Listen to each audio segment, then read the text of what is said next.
due to outside input from the adjacent machinery like the bagger. And that's what the remote stop is for. The remote stop is a circuit that it comes out the remote stop port that they would provide a relay for to, as soon as that circuit is broken, kind of like a safety circuit, then the all motion stop on it. It stops the engine, so it stops the motor, stops the pig, any of the moving parts.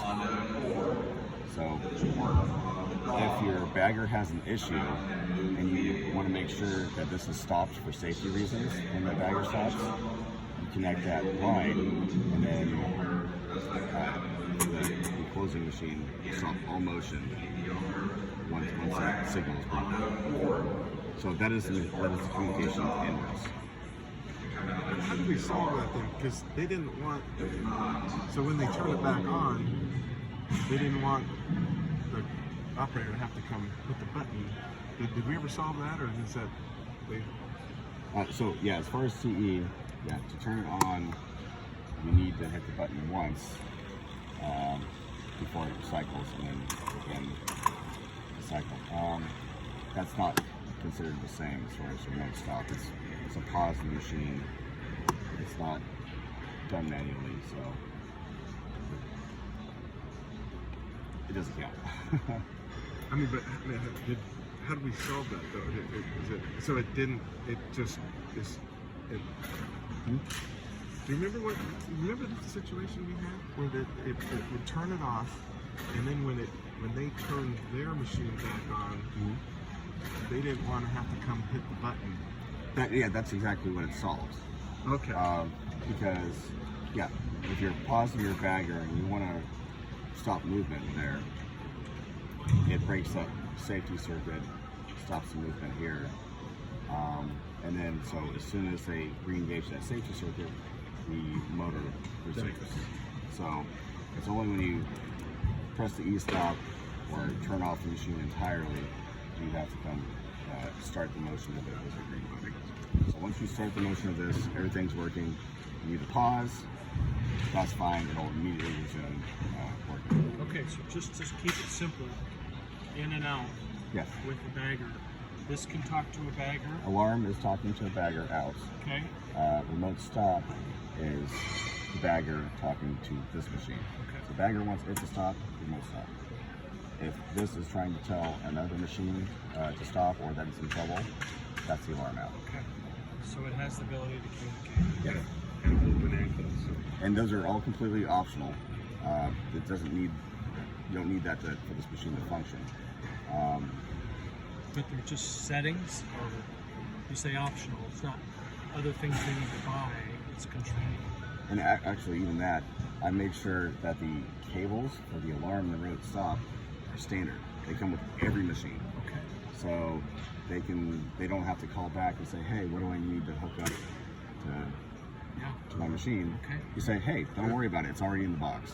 Good thinking. It's one less complication in installing the machine. Okay, food safety, CE. One little tip here, if they're like, why isn't my machine working at all? The remote stop does need to have a connection at all times for this machine to work. So, put this out, this does nothing, you need this. Either the cable, or this is the bypass. The bypass is for when you're not running the remote stop cable.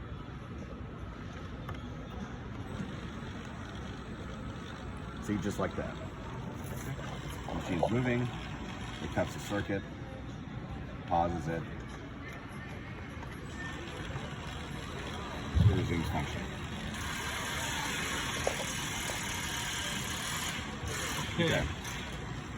So next subject is food safety. So, I mean, it's more compliant with this. There's no powder coating that we've been over before. So there's less things to possibly contaminate your work area. CE and CUL is a huge thing for international sales because they're not going to touch this machine unless it's certified. That was a big effort to do. But we managed to stop it. So it was a lot of What is small. CUL? I haven't heard of that too. CUL, well, that's essentially the enhanced version of CSA. If you know what that is for Canada. That is UL for UL for Canada. Got it. And under that falls CSA. Okay. Okay. So that is an even higher standard that we could do. Metric hardware. And that was actually the hardest standard to meet. Okay. Not the CE, it was the CUL, it was the hardest standard to meet. And as far as current leakage, and that goes, there's DFE in here, What is that? the motor control. There's a board in there that controls the motor. The DC motors don't need that, but AC motors do. And yeah, as far as like current leakage or noise or something, that was the main culprit in trying to calm down to meet requirements.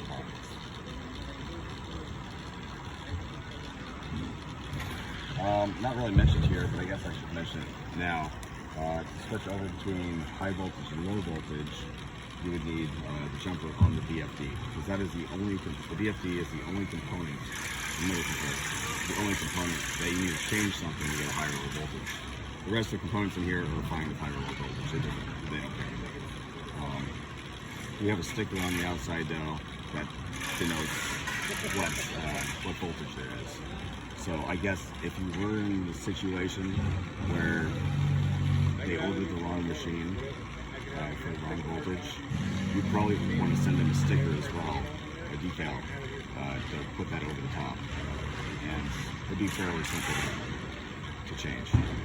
So you put the jumper on for 115, you take the jumper off for 220.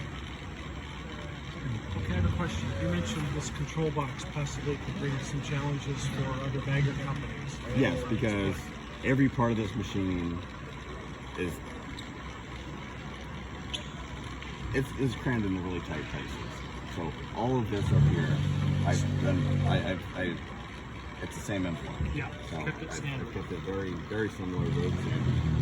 This is the biggest difference because we have to cram so many more electrical components in. And because this is a bigger box and everything matters as far as the size goes, you know we're not going to be able to satisfy everyone with this box, even with the alternative orientations that you're allowed to put it in. That's why you can remotely mount it somewhere else and take the cable. There's two accessory cables we have. They're cable bundles or umbilicals, 2 meter and 6 meter standards. And you buy those, and everything down here is equipped enough. So everything can be disconnected here and mounted up in the wall. You put your extension cable in there for your new location. So you disconnect these cables, put your extension cable onto these, Yes.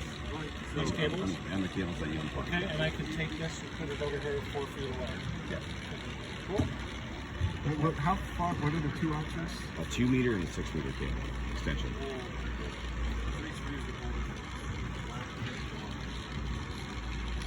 We figured that would kind of cover most situations.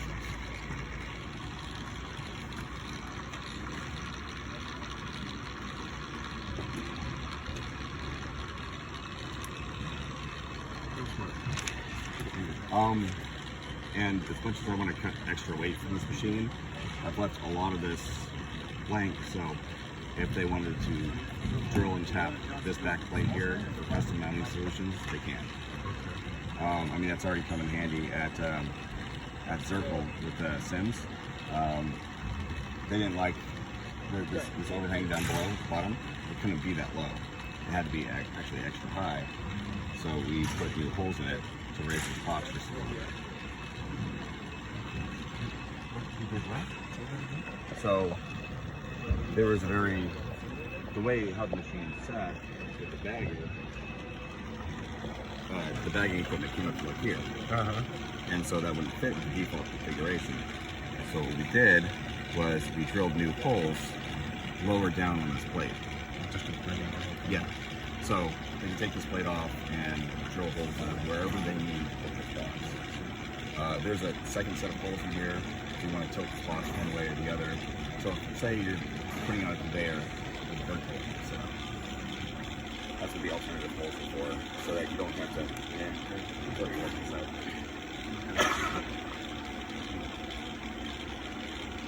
So your controls are vertical. You can listen to them.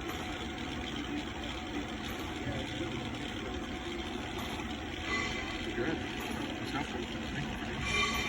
And yeah, the last item on here is Hey, so did you guys go to Boston to get the supplies? a big part of international, selling is tool compatibility, and that's 865A was standard, and most foreign countries aren't going to have standard tools on hand, and they probably don't want to have standard tools on hand. I mean, it's a common goal we have moving forward with all of our machines when we update them to get rid of powder coating and get rid of international